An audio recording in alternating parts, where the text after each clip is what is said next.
안녕하세요. 머니베이킹의 안홍섭입니다. 오늘은 베이커리나 카페 창업에 관심을 갖는 이유에 대해서 얘기를 나눠보려고 합니다. 몇 년 전까지만 하더라도 소위 빵집으로 대변되는 이제 베이커리와 커피로 대변되는 카페의 구분이 명확하였으나 이제는 이제 베이커리와 카페의 경계가 불분명한 상황이라고 볼 수 있는데요.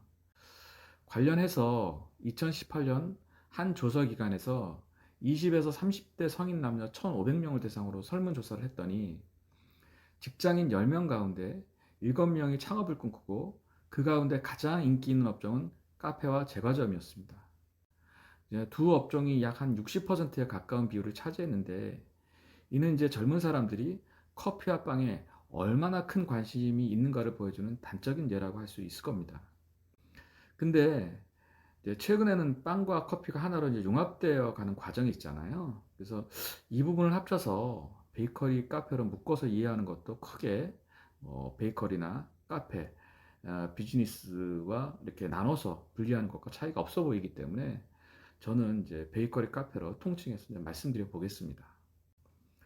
그렇다면 왜 젊은 성인 남녀뿐만 아니라 중장년 퇴직자들까지도 베이커리, 카페 창업을 최우선적으로 고려하는 것일까?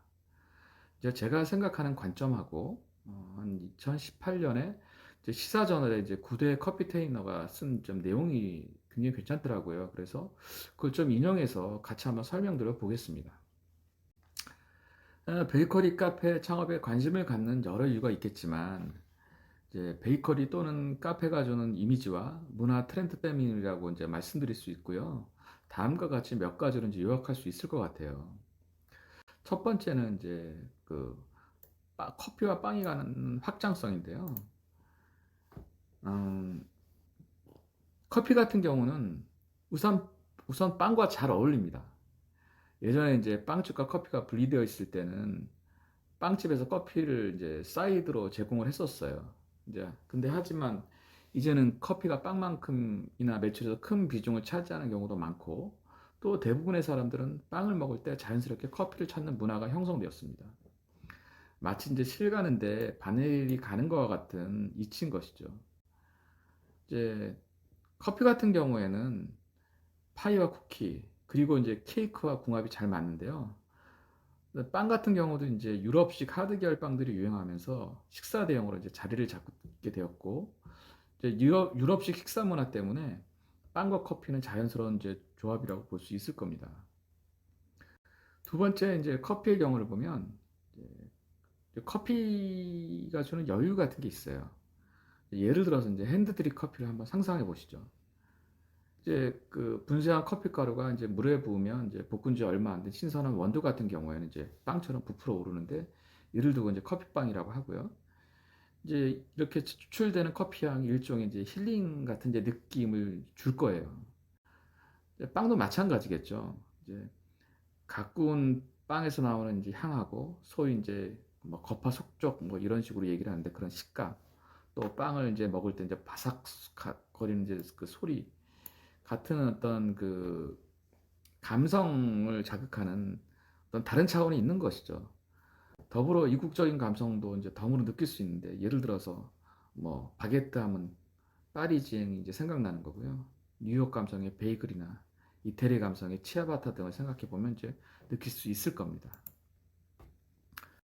이제 세 번째는 이제 베이커리 카페가 주는 이제 공간의 청결함인데요. 소위 3D로 일컬어지는 이제 더럽고 힘들고 위험한 일을 좋아하는 사람은 없겠죠. 뭐 일반 식당이나 중화요리점 그리고 다른 음식점들은 음식을 만드는 과정에서 이제 잔반에서 나오는 음식물 찌꺼기가 말도 못하게 이제 많이 나옵니다. 이제 이를 처리하는 것 자체가 위생과는 거리가 멀 뿐 아니라 육체적으로도 힘든 일이죠.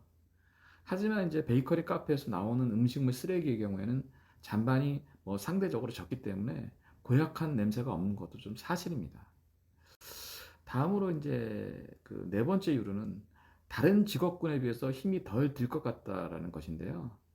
사실 이제 이거는 카페만을 운영하는 경우하고 베이커리 카페를 운영하는 경우가 좀 다르고 또 베이커리 카페의 경우에도 빵을 직접 만드는 경우하고 이제 아니면 생지나 파베이킹을 활용한 것으로 이제 세분화해 보면 이에 따른 노동 강도의 차이가 많지만 여하튼 이제 베이커리 카페 창업에 관심이 있는 사람들은 베이커리 카페는 상대적으로 힘이 들지 않을 것이라고 생각한다는 것입니다. 이외에도 이제 여러 가지 이유로 베이커리나 카페에 대해서 관심이 있겠지만 상기 네 가지 이제 정도로 정리를 해봤는데요. 근데 이제 여기서 우리가 주목해야 할 점은 베이커리 카페의 창업 목적으로 관심을 갖는 이유가 이제 돈을 번다는 실용적인 목적이 아니라 감성적인 측면에서 접근한다는 점입니다. 실상은 많이 다른데도 말이죠. 그럼 다음 시간엔 베이커리 카페 현실이 어떤지 함께 생각해보는 시간을 갖겠습니다. 이상 머니베이킹이었습니다.